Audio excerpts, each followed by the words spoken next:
Swayam Prabha. Digital India. Educated India.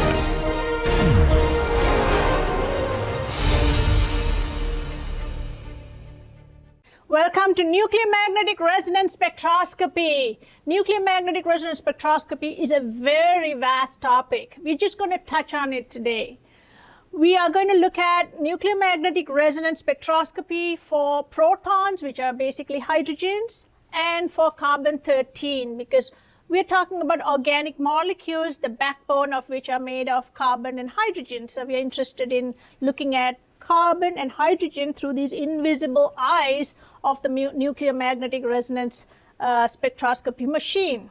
We're going to talk a little bit about the machine today, and then we will talk about the applications later. So if you have a proton is a charged particle. It is going to have a spin. So when you have a proton and that is spinning at a very high speed, it generates a magnetic field. So basically, if you have a proton and it is processing, it's going to give off magnetic field around it, and the magnetic field has a direction. So if you played with bar magnets when you were kids, you know they have a direction. You try to put a bar magnet, it's going to flip automatically. So it's directional. So the magnetic field is directional. Now, not all nuclei will generate a magnetic field. You have to have an odd number of protons or an odd number of neutrons in order for a nuclei to have a magnetic field. So, a charged particle with non-zero spin, that means it's got to have a spin, generates a magnetic field. In other words, it acts as a little magnet, like a bar magnet. You can think of a proton or a hydrogen as a bar magnet. It would have a north and a south. You can see that when you bring another magnet, it has to have a certain orientation. So because of the magnetic field being in a certain direction. So another condition is you need to have odd number of protons. In other words, an odd atomic number or odd number of neutrons in order to have a non-zero spin. If you have a non-zero spin, you would have a quantum number associated with that. The spin number or spin quantum number for a proton is a 1/2. The energy of a nucleus in a magnetic field would have different energy levels. The energy levels can be calculated using this equation. So if you have a proton or a hydrogen, you would have this many energy levels, 2 times I, which is half, plus 1. That would work out to be 2. So a proton would have only 2 energy levels. So you can have 2 energy levels in a magnetic field. So let's say here we have a magnetic field that's being generated. This is magnetic field and it's 0. You can have any orientation. However, when you increase the magnetic field, that means you place them between a magnet, the energy levels can be split in 2. So they can have 2 different orientations. What are the 2 different orientations?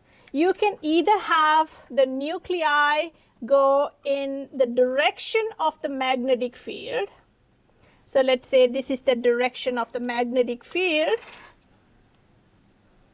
The nuclei can also precess in the direction of the magnetic field along an axis, and it'll have a spin quantum number. And here it is going to be a +1/2. Now you can also have the other energy level, which is going to be higher, where you would have your proton processing in the opposite direction of the magnetic field. So here you would have a higher energy because it is kind of swimming against the stream, the current. So this is going to be in the opposite direction along an axis, and that would be a minus half. So over here, the energy difference here is delta E, and that we know is always equal to H times the frequency of the electromagnetic radiation. So if you're in a low energy state where you're going in the direction of the magnetic field, you would have a low energy, then you would need to take some energy from an electromagnetic radiation. And that would then flip it or spin flip it to the other state. The greater the magnetic field or the more powerful the magnets, the higher the frequency difference or energy difference between the two states. So these are the two states. The lower state is called the alpha state, and the top one is called the beta state. Now in a regular environment, most of them would be in the alpha state. You have to give some energy for it to then spin flip and go to the beta state. So here we have two states, and as you can see, you can have nuclei go from one state to the other state. Now, how does that happen in an NMR machine? The NMR machine is designed to do a spin flip. It has two very powerful magnets, supercooled magnets, and you would put your sample here in the middle in a very narrow tube here. The sample is then bombarded by this huge magnetic field, and it will mostly align in the lower energy state. Now, if you have, so it's like this. So it's going to look kind of like this. So if the nuclei are going to align with the magnetic field on the lower level, this, let's say, is the alpha energy state. Now, there is a radio frequency oscillator here that is going to give a radio frequency pulse. So the radio frequency pulse here is going to hit the sample, and some of these will flip to the higher state. So when you hit the nuclei with radio frequency oscillation or a radio frequency energy, so the nu here would correspond to a radio frequency range, like let's say 60 megahertz to 800 megahertz energy, which really is very low. It's much lower than microwave or UV or light. So it's a very low energy because these are very, very teeny protons. These protons will absorb some of that energy and they flip to the other state where they're in the opposite spin. So their spin is opposing the magnetic spin. There is an energy difference here. That energy that's absorbed here will then be released when these flip back. So you take these nuclei and you put them in the machine, in the sample, like let's say 10 to the 8 molecules in a sample. You hit them with the radio frequency oscillator, you hit them with radio frequency energy. It then absorbs, goes to the top level. So they spin flip by absorbing energy.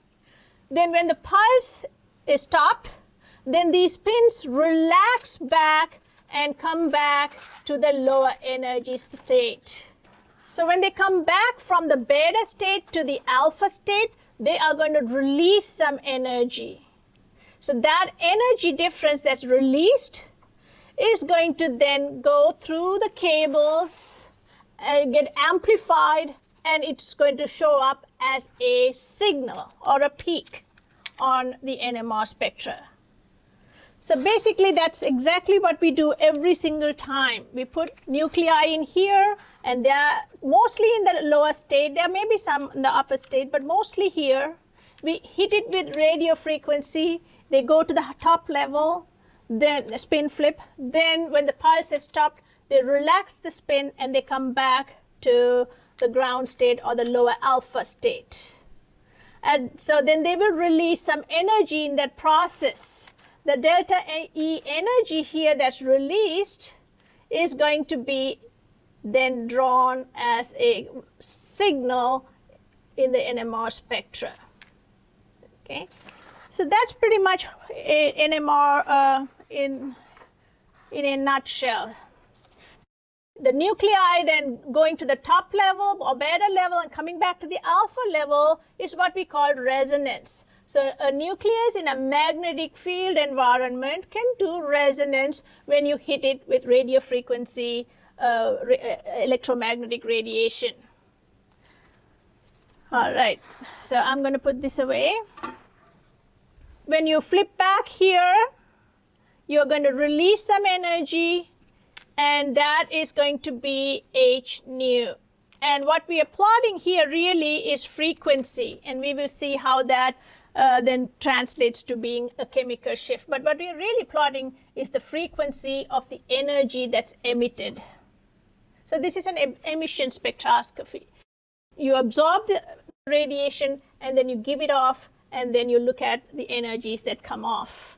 Now, if all of the protons in a sample go up to the beta state and then come down at the same frequency, you would just get one peak. And that would really not tell us much about the structure of the molecule. However, the machine is very sensitive to the environments of the proton. So let's say you have a molecule like this, where you have hydrogens around a carbon like this. Now, all of these hydrogens are pretty much identical. You have a center of symmetry as axis of symmetry, as well as a mirror plane of symmetry. The machine cannot tell these apart. So these would get a single peak at a certain frequency. Now, let's say I take this and then I extend it by one carbon. Now here, these hydrogens are at the end, and there is a symmetry inside the molecule here. And these are identical, but these are going to be different. They're not the same as this, because this carbon is connected to two carbons, whereas these two are terminal carbons connected to just one central carbon. Therefore, you are going to get a peak for this. Let's say this is B, and let's say this is A. You are going to get two peaks now.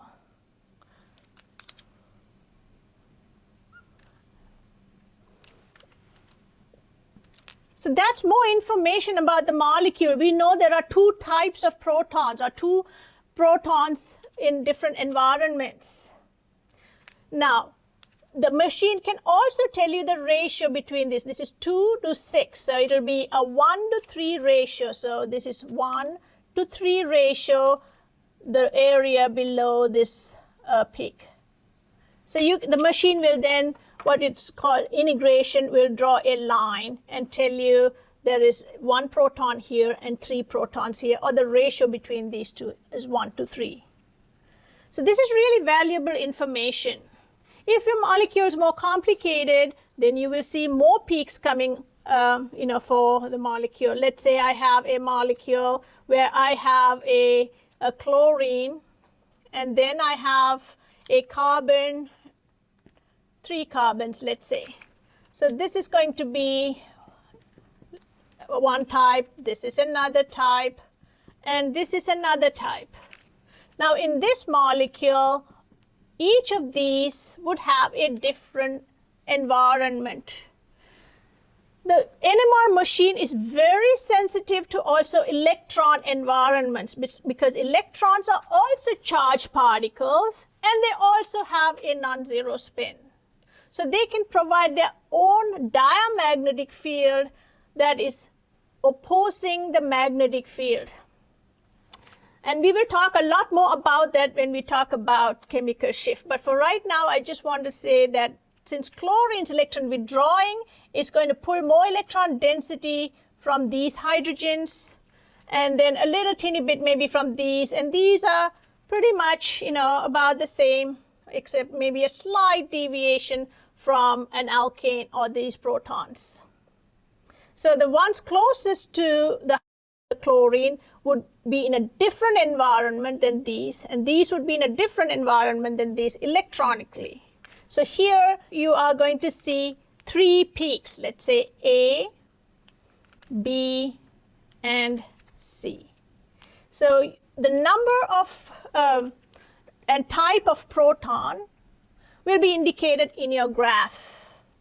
So HA and then HB is going to have another frequency, and HC will have another different frequency. Okay. So you would get 3 different peaks here. And we could say that, well, from this spectra, you can figure out the order in which these hydrogens are arranged. And we could also say that the ratio is 2 to 2 to 3 between the number of hydrogens. So 2 hydrogens to 2 hydrogens to 3 hydrogens. So all of this information will be there in a NMR machine. Now, in addition to this, we will also see spin-spin splitting. And we will go into that in another video. Okay, so the amount of energy that's absorbed here by this machine, so for this molecule, for the alpha to beta state spin, is going to be about 10 to the minus 6 kcal per mole. That is a very small amount of energy for a whole mole.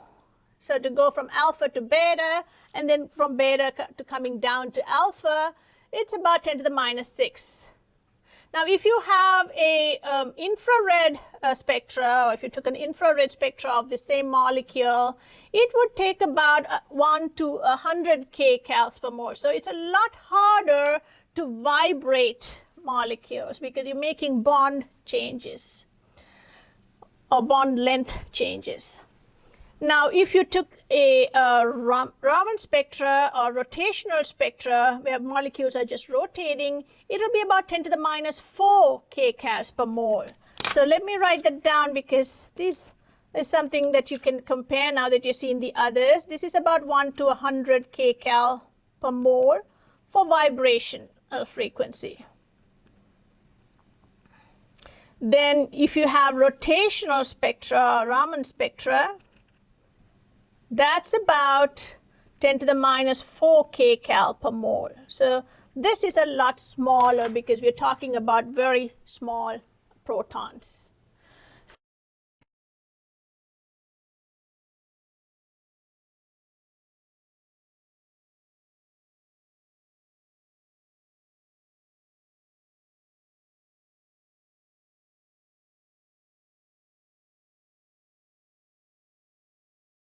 So let's look at how does this molecule then do this transition from alpha to beta state in an actual machine.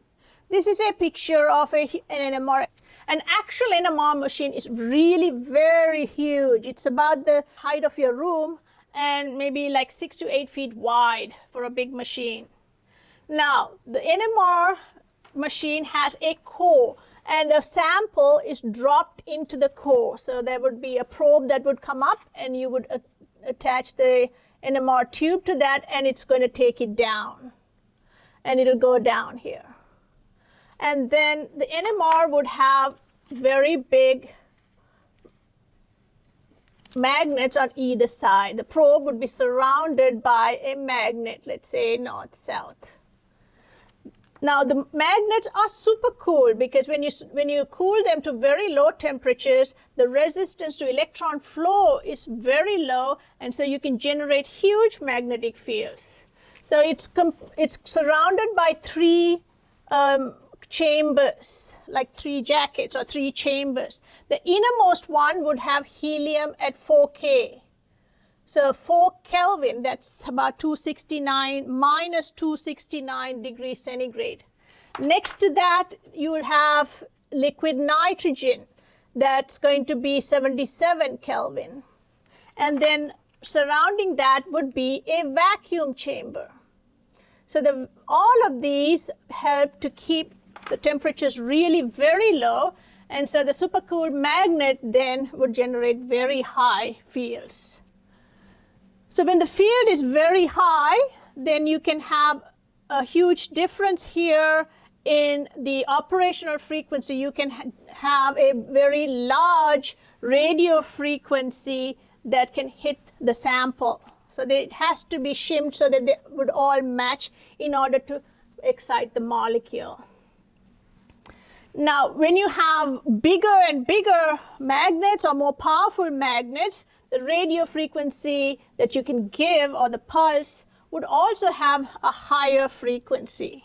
Okay, so we know that E energy is equal to h nu, and let's say this is your operational frequency of the radio frequency here. We know that the frequency is equal to gamma over 2 pi times BO. BO is the operating magnetic field, and this is the radio frequency of the radio frequency oscillator of the machine. Gamma is the gyromagnetic ratio. So gamma is the gyromagnetic ratio, and this is important.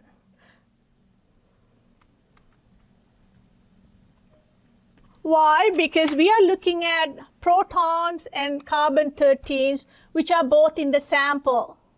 If you run an NMR on the sample, you may get both of them at the same frequency. So how can we tell apart the protons from the carbon-13? It would be difficult. But luckily for us, they have very different gamma values. So the proton absorbs in a range that is completely different from the range that the carbon-13 absorbs in or operates in. Therefore, you just have to change the probe so you can give a different frequency for carbon-13 and a different frequency for the proton. Now over here, if you take this equation, we can see that when the BO increases, the nu can increase. That means the more powerful the magnet, so let's say this is the magnetic field, and at zero magnetic field, there is no separation in energy. And even for the protons, they can be spinning in any direction. But as the magnetic field increases, let's say from 1 Tesla to like 14 Tesla, it can get more and more powerful. And so you would need a lot higher radio frequency to go from the alpha state to the beta state. So you can see when BO increases, we can increase the operating frequency as well. So what's the advantage in having all these very powerful magnets and paying like millions of dollars for them?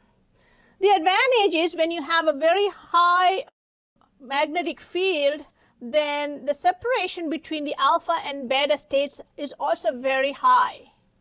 So therefore, you are going to get a very strong signal. So when beta, the protons go from beta to alpha state, they will emit more energy, and so therefore you will have a higher frequency and intensity. Therefore, we can get much more information from a spectra where you are emitting a lot more energy and you're getting a very strong signal. So let's say we take the sample, we take these protons, put it in the probe, which is right in the middle of the machine here, and in the beginning, it's going to have a precession. It's going to go in one direction and have a spin. Then you hit it with this radio frequency, and it's going to flip, and it's going to have a precession in the opposite direction. And then all of that energy that it released is going to then appear as a free induction decay signal, FID signal. So all of that intensity, when it decays, you will see a FID on the screen for that. Okay, this is in the time domain. Then there is a Fourier transform calculation that the machine would do and convert these into a frequency domain. So you're going from a time domain signal to a frequency domain signal, which is what we would want, because we really cannot see them in here. The machine has to do an FT, Fourier transform calculation to get it in the frequency range. So there will be many signals in here, and you will see multiple signals then in your NMR spectra. How do we read the spectra then? What do these frequencies mean? So let's say we take a sample and we run it and we get a spectra. What would that mean? So let's say we have a spectra with multiple peaks. The first one, there would be a peak at 0, and then you would have other peaks. So let's say you have a peak here, and the 0 peak is always the standard or the reference. This is called TMS, tetramethylsilane. So you have silicon with 4 methyl groups, tetramethylsilane. And the machine is setting these hydrogens, the frequency emission of those hydrogens, to 0. All the others are then measured as a shift from there. So let's say you have a shift here and it is some new observed. So the distance or the shift from the TMS would be delta nu, that is going to be nu observed minus the new reference or TMS. Now that is going to be over here, that was going to be your delta nu. But there would be an issue with this. For example, if you run the spectra in a 1.41 Tesla magnetic field, you would have to hit it with like 60 megahertz frequency. And so then you would have certain shifts here for that. Let's say you have a more powerful machine. You take the same sample, run it in another machine, 7.04 Tesla. Then because the energy difference here is big, you would need about 300 megahertz for that. So you would get a different amount in frequency for a 300 megahertz instrument. Now this would all create a lot of calculations and conversions to see the signal in different frequency machines. So we want to standardize this. What we do is, instead of using the delta nu here, we use a ratio.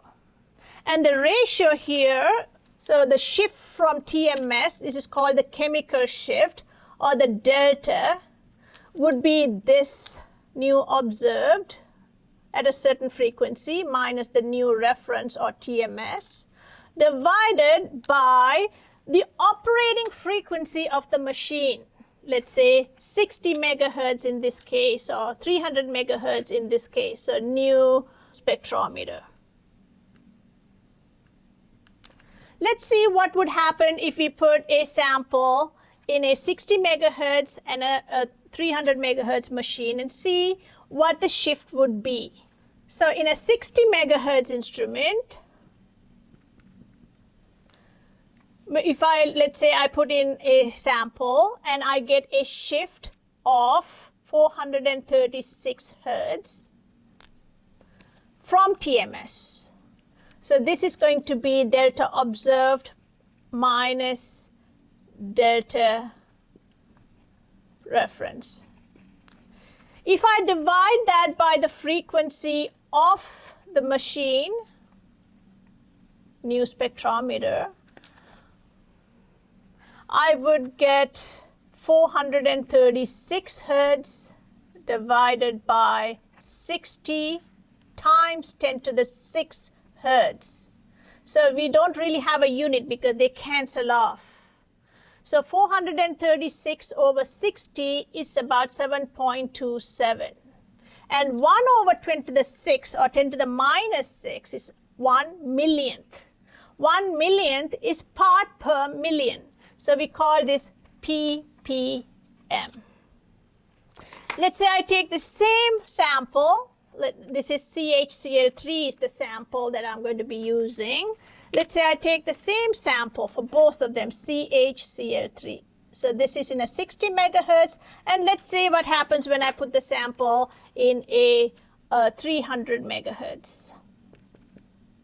Then, because the delta is bigger, then the frequency will also be bigger, and we are getting 2181 hertz here for that, the new observed, minus the new TMS.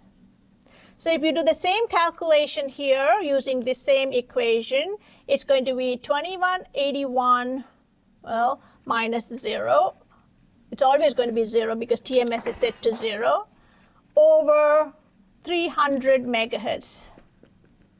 300 times 10 to the 6 hertz. So that is going to be, guess what? The exact same number, 7.27 times 10 to the minus 6. 10 to the minus 6 is 1 millionth. 1 millionth. So therefore that is parts per million. So that is going to be 7.27 ppm. So whenever you have an NMR spectra, your standard is going to be set at 0. TMS will be at 0. And everything else, all of the other peaks, are measured in ppm scale as chemical shifts. So the delta that we have here is called chemical shift. So this is your chemical shift. Because how much is it shifting from the standard TMS? That's what we are observing. The scale for that is ppm. The y-axis is going to be really intensity, although the machine really doesn't, write anything there. So let's say we have two different peaks here. One of them is a lot bigger than the other. And it would tell how many protons are beneath this, or the ratio of the protons beneath these peaks. So let's say this could be 3 protons here, this could be 2 protons here. So this could be a ratio 3 to 2, let's say. That is called an integral or integration. So those days when you had those plotters, after it draws the whole thing, it would go in and put a line like that.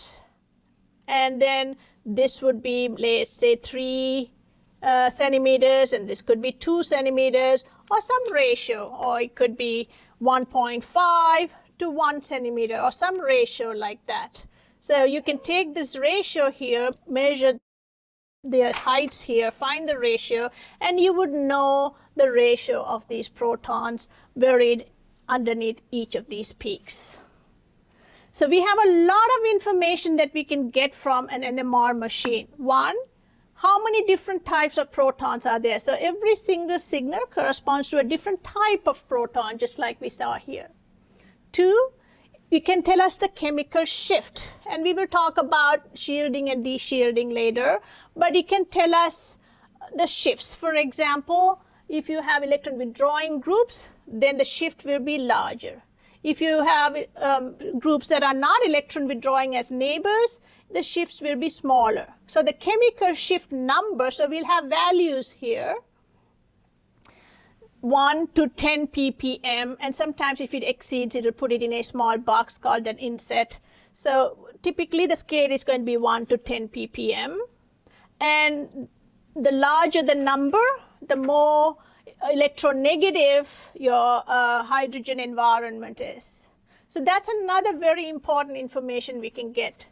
3, we can get the ratio of protons on each of these carbons. So here's 2 to 2 to 3 ratio. So it'll tell us almost how many, it'll tell us how many protons are on each of those carbons. The fourth information, and we haven't mentioned it here, we'll talk about it in the other video, is spin-spin splitting. That is going to give us information about the neighboring protons, how many hydrogens you have in your neighborhood.